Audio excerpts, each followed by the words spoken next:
Hello, dear students. Welcome to online study. So, today we are going to read Rain on the Roof, which is composed by Coates Kinney.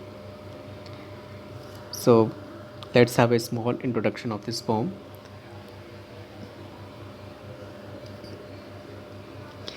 From the title of the poem, Rain on the Roof, we can make out that the poem is about the rain.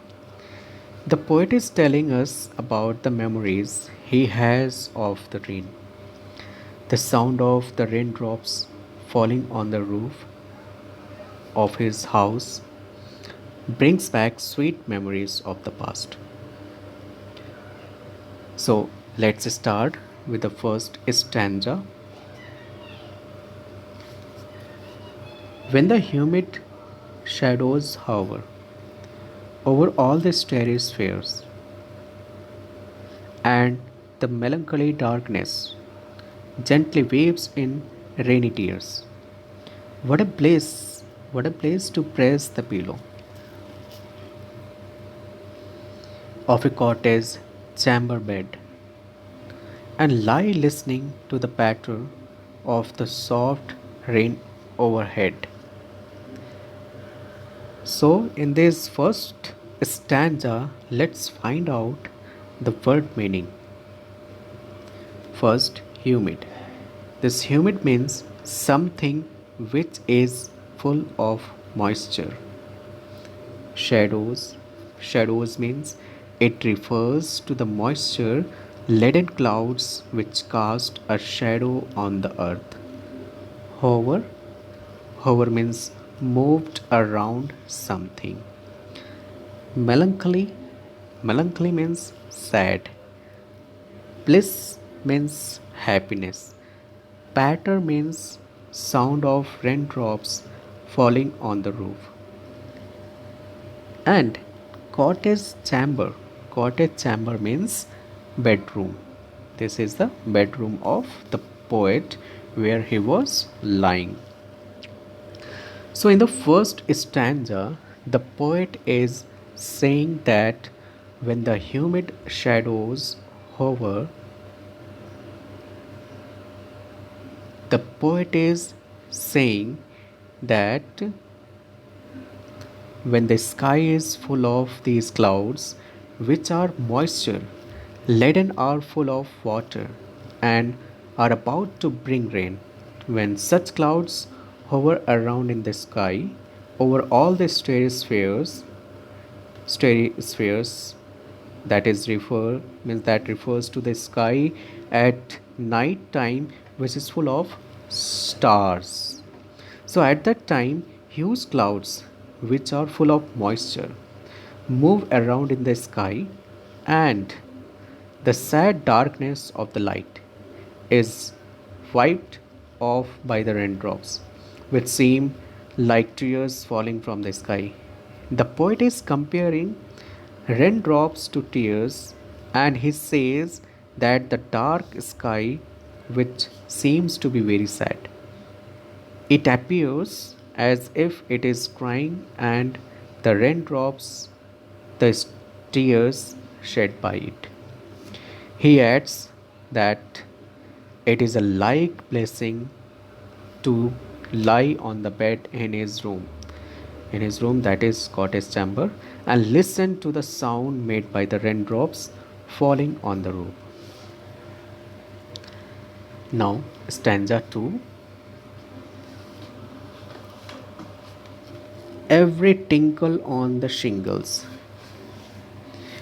has an echo in the heart, and a thousand dreamy fancies into busy being start, and a thousand recollections weave their air threads into wove. As I listen to the patter of the rain upon the roof. So let's have word meaning of this second stanza. Here, tinkle.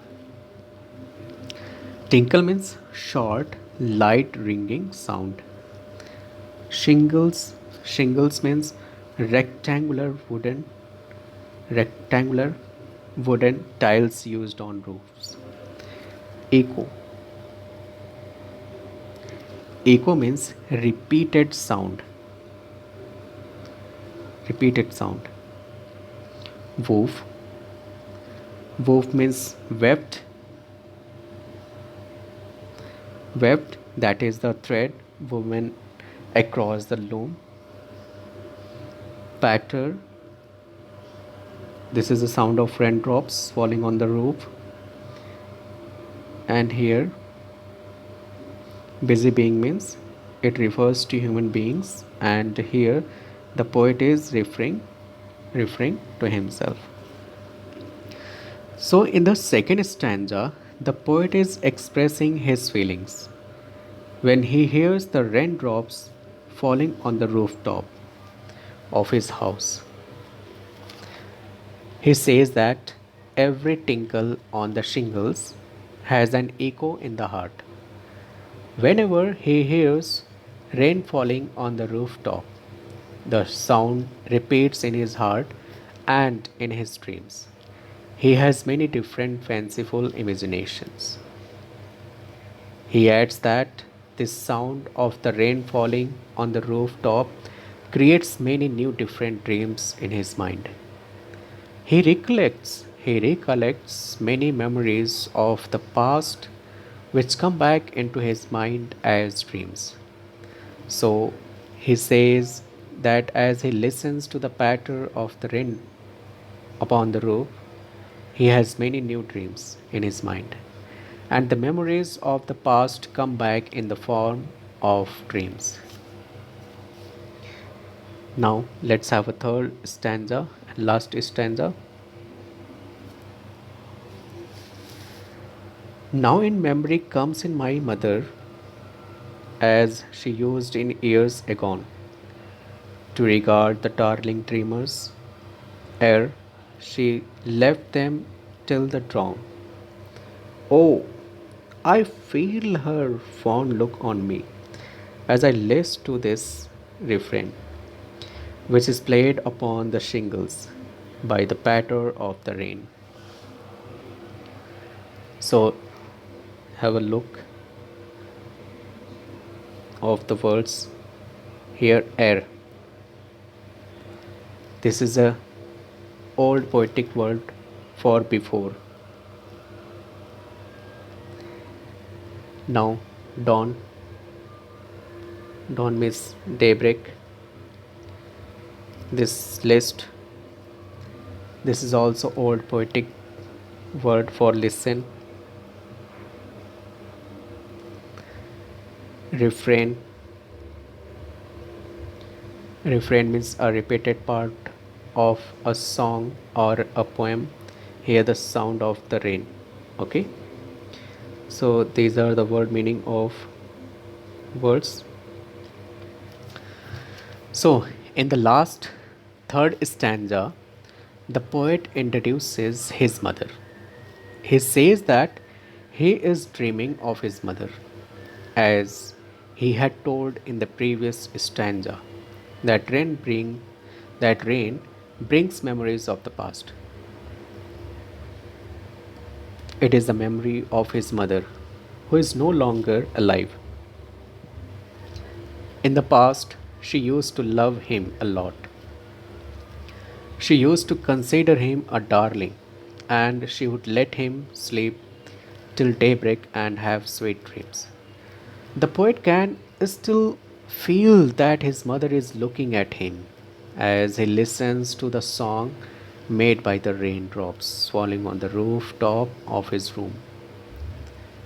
The sound of the rain makes him correlate his past with his present. That is why the poet is moved by the sound of the raindrops on the shingles of his room. Whenever he hears this sound, it brings back memories of the past, and he is reminded of his mother. He is reminded of his mother. So we have discussed, we have completed explanation of this all three stanzas. So in next video I will explain literary devices of these three stanzas which are used in these three stanzas, and I'll give summary of this poem. So thank you so much my dear students, and just wait for the next video. Thank you so much.